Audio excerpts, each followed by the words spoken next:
Hello, Uncle Jim here. Today I want to share with you my goals for selling options next year. I've set some pretty lofty goals and I hope to achieve them. I'm going to share with you how I plan to achieve them and go into a little bit of detail. This is kind of a follow up from last week's video where I talked about my goals from the beginning of 2022. So these are my 2023 goals. This is where I plan to start for the year and where I hopefully will end. So stay tuned. I think you're going to really enjoy what I have for you.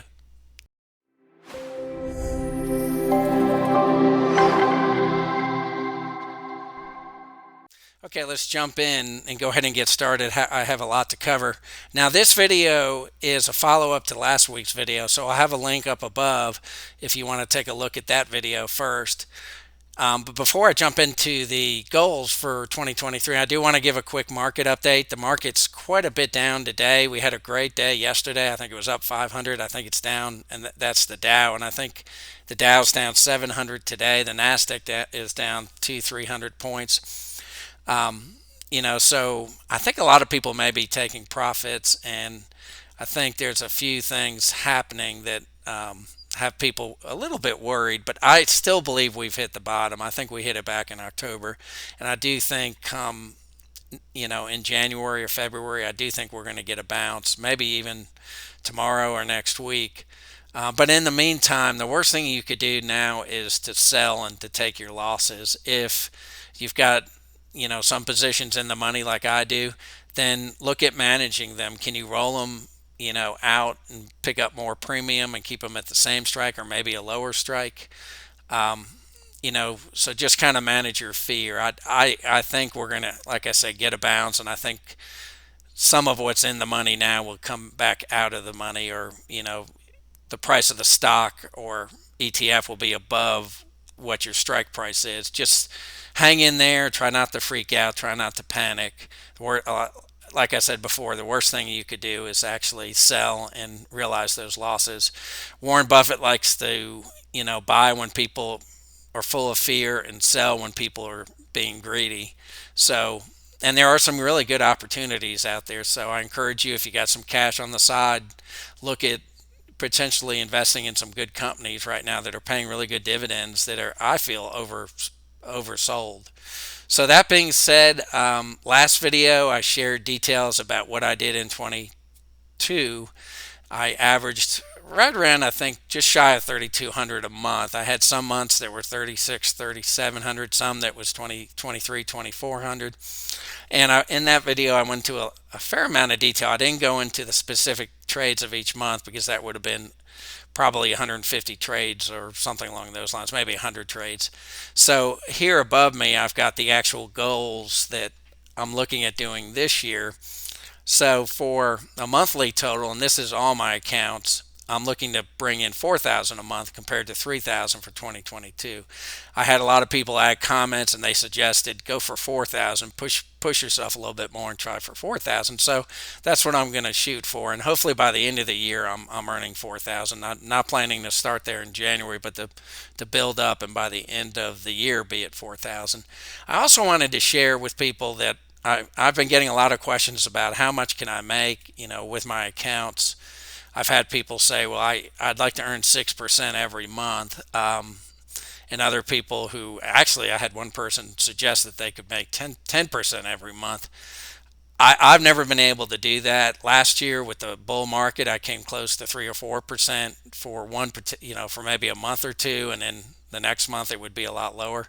But I did want to share. So above me, under the 4,000 monthly total, I have two retirement accounts. The $85,000 one is my rollover, and I've been able to do 2 to 3% monthly. At least that's my goal for 2023. For 2022, I've been able to do between 1.5% and 2% on a monthly basis, and actually all my positions currently in both those accounts are out of the money, and I can look at my earnings for the year, again by looking at the realized gain and loss. In Schwab, you can do that by looking at history and then clicking on realized gain and loss, and I can see for both those accounts I was able to do that amount. So for me, that's kind of a pretty good guideline. For larger accounts, you can do between 2 and 3%. Maybe a little bit more during a bull market. So once we're in a bull market, it may be a bit higher, but that's what I've been able to do. And for smaller accounts, I'm lucky to do 1 to 2% just because I don't have as much cash. I can't do as many trades. But again, as you do more and more trades and you build up the cash, you can potentially do more. Now, I also have the guardrails. I'm going to keep them the same. I'm going to, again, I'd like to invest in good value companies. So I'm going to stick with that. I'm going to stick with delta of 20 for covered calls and 15 for puts. Again, a 20 delta is just like a 20% chance it would expire out of the money or in the money, and an 80% chance it would expire out of the money. So, and with a put, I'm taking a little less risk, mainly because I've done a lot better since I switched to the 15 delta for the puts, meaning I take a little bit less risk. I don't look at trying to make as much premium for puts. And again, that's because of the bear market. I may, once we're back into a bull market, I may switch that to 22, just like the covered call. And then I'm also going to try to do better with managing trades. I've let a lot of my trades expire. I haven't been closing them when they've hit a certain profit. My goal last year was to do that at 85%. So whenever I got to an 85% profit, I would close it. So I'm going to look at trying to do that better. Maybe again stick with an 85% profit and then close if I get there. And then also, if I take a fairly big loss, I may also use something along the lines of a 25% loss, meaning if it's down 25%, and I'm taking a 25% loss, I would go ahead and close it and be done with it. I've had some instances that I've taken, I've tried to get out of the loss and I ended up taking a bigger loss. So that's my goal with that.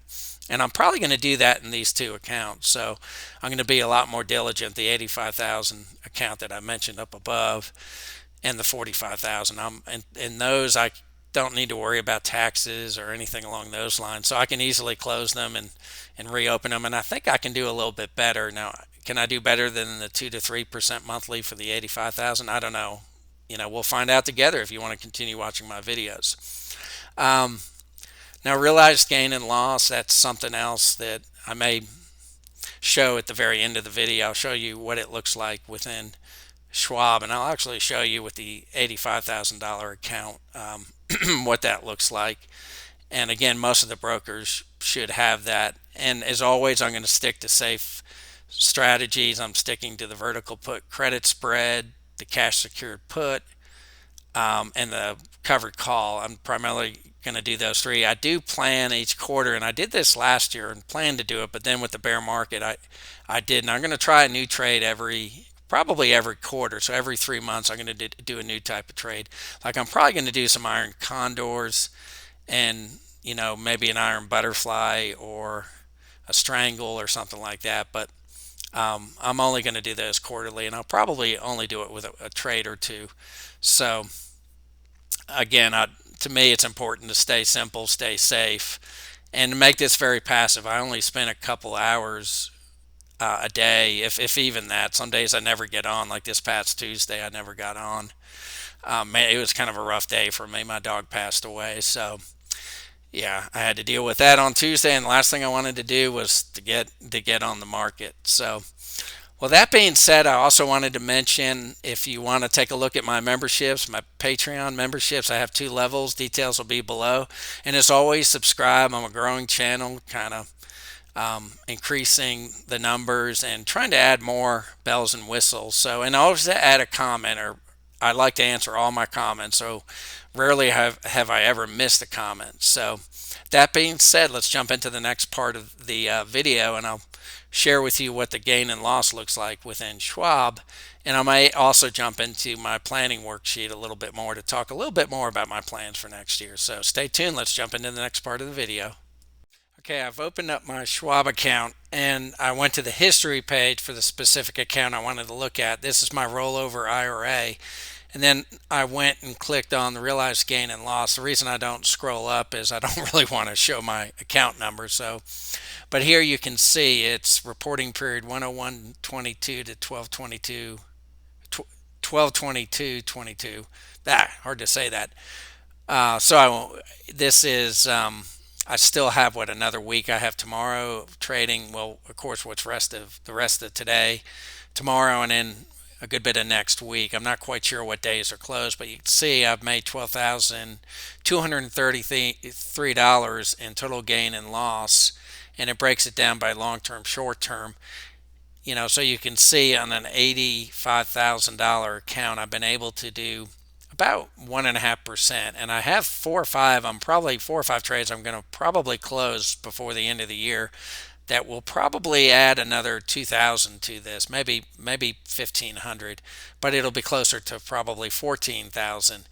And I was able to compare this when I did my taxes, and last year I think in my two accounts I did 65,000 in these gain losses. In the couple of accounts that I was trading, I ended up making, I think it was 65,000. It hit me pretty hard tax wise, but I was able to check this and compare it, and it was the same numbers that ended up being imported into TurboTax. So to me, this has been a good help. And then I've been able to check this in my other accounts just to be sure that I'm not having too many gains. A lot of the trades that I was doing in my regular brokerage, I'm now doing in these rollovers. I'm still doing a fair amount in my brokerage, but not as much. So I thought this was interesting. Again, I believe probably all the brokerages have this capability. If you have problems finding it, um, just give them a call or ask them. It's been a help for me, and especially with planning. And I'm figuring it's going to be even more important next year, since I believe we're going to hit some kind of a bull market at some point. I do think we will exit out of this bear market. You can see today it's actually down 729 for the Dow, and what is that, 362 for Nasdaq, and 104 for the S&P. So kind of a rough day. Again, it's December 22nd. So maybe tomorrow will be up, or maybe next week will be up. So we'll see. So again, this is the realized gains and losses. Next, I'm going to share with you briefly my planning worksheet that I shared last week. So let's jump into that. Here's my goal planning worksheet, and actually it's my weekly planning worksheet. I just moved the weekly plan to the right, and this information, other than this page, is typically in the weekly planning sheet I send out to my membership every week. So, but I wanted to share here. So I've updated this, and again, you can see for 2022, I averaged 3160 monthly in options income. And then up here, you can see I've come really close to 1800 on a monthly basis for dividends. So I have updated this. This is where I currently stand this month. I'm at 2398, and my guess is that'll be a bit higher. So when it's all said and done, should be really close to 3200 a month. The checklist, this hasn't changed. This is what I like to look at whenever I'm looking at a company. It talks about the fact that I like them to have increasing and good revenue and earnings, and then also not just have dividends, but increasing dividends, and then make sure that they're optionable, because I really like covered calls. So, and this I update probably every other week, maybe every third week, and again, it's also in my planning worksheet. And here are my goals. Most of these I've already talked about. The only one I wanted to mention is this dividends goal. I'm actually trying to get my dividends up to 2,000 a month, and again, that's by the end of the year. I've noticed, because the interest is so good now within the brokerages, that the interest with the cash is actually pretty good. So this really, even though it says dividends, it's really dividends and interest. So I'm pretty confident I can make the 2,000 a month. Maybe even a little bit better, but between selling the options and the 2,000 a month, that's 6,000 a month that I'm able to bring in from my brokerages, and I live off that pretty much. Now I'm still working, and I'm not currently, this year I didn't pay myself a salary, but I will next year. I'm probably going to get hit again by taxes, because I didn't turn on the payroll this year, so I'm going to have a lot of retained earnings and probably have to pay some taxes related to having too much in my S corp related to my other business. So I just wanted to add that. I also want to see if I can get my portfolio growing again. And a lot of that depends on if we get out of this bear market and go back into a bull. Just so you guys know, a lot of times when we do switch from a bear to a bull, it shoots up quickly, meaning the market will increase 20, 30% within a month or two. So it's really important to stay in the market. That's what I was talking about earlier. Because if you're out of the market, you could potentially miss some really good gains when it first turns from a bear market to a bull market. Um, and that's it. A lot of this other stuff I talked about in my previous video. So these are my goals. Hopefully I can do it by the end of the year. So I'm not trying to get 4,000 for options income the first month. I'm hopefully by December of next year I can do that. And the same thing with dividends.